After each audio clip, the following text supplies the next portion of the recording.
ทาง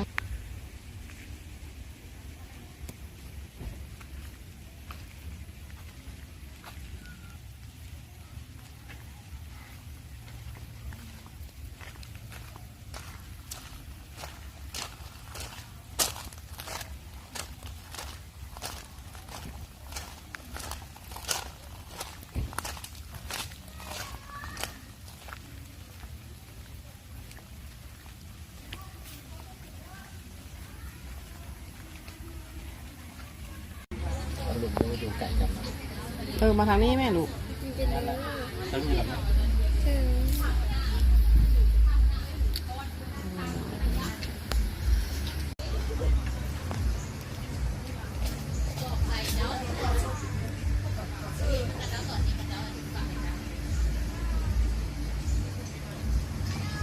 แม่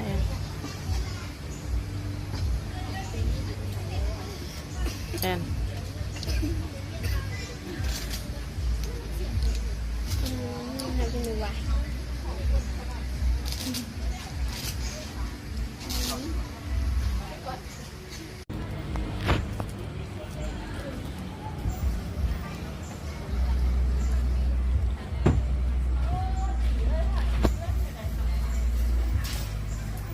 เอาเลย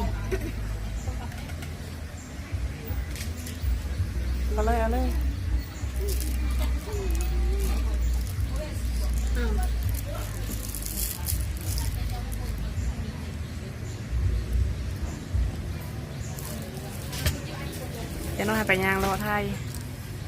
อะไรนี้มาไทยหูคนบอก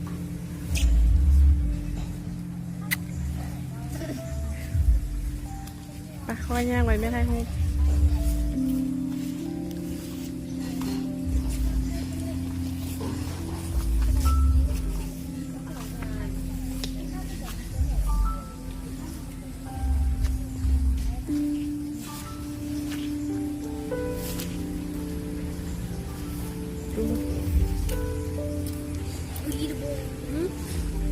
อันนี้ย่าแม่บอย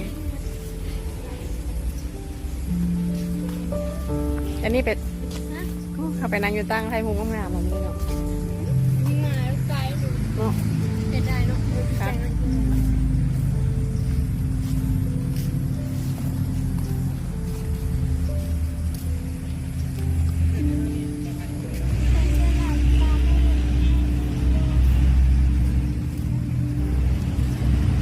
มืดใช่ปะ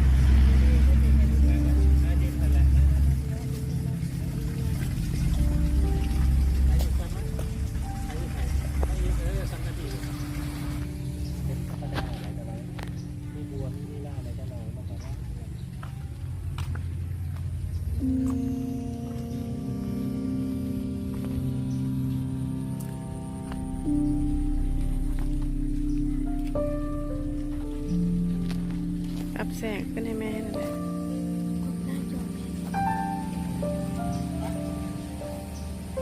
แบบนี้ป่ะงานขึ้นเลยจ้ะไม่มีดับบี้เข้าไปนานไหนพ่อไหม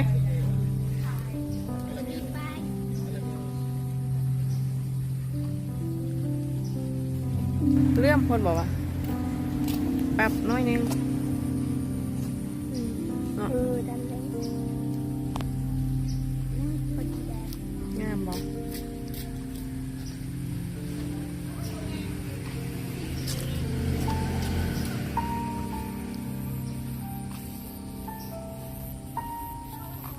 งาม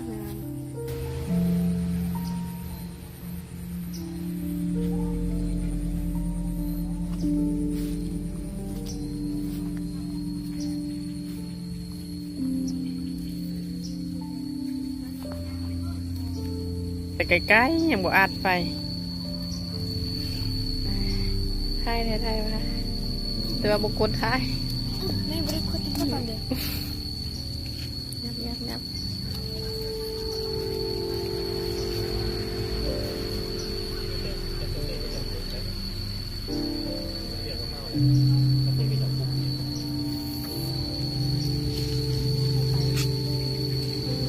เข้าไปในไม่พอบัตรหนึ่ง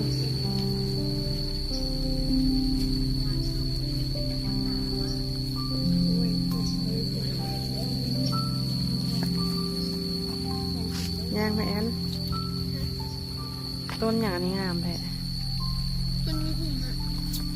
มันหิมะนี่แหละนี่ ว้าวน่าลูก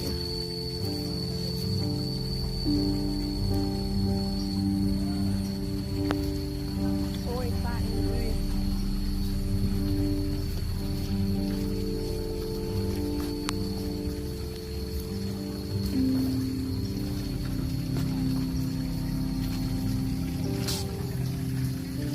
เห็นมันกับนั่นแน่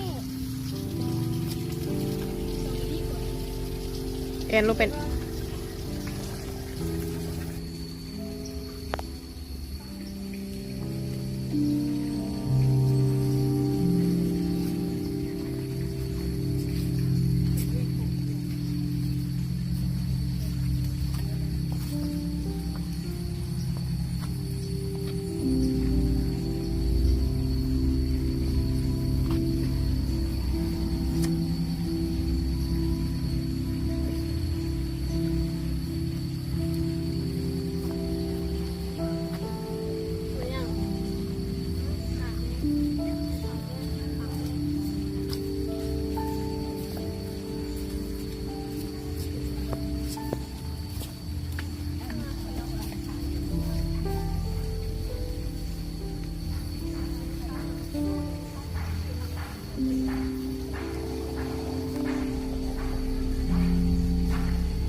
คือเห็นต่างประเทศเลย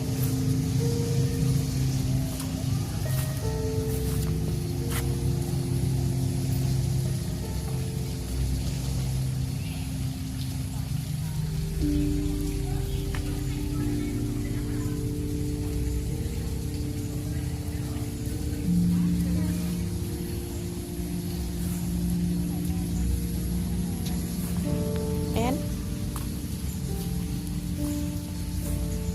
ไปแอนเมื่อเดี๋ยวไป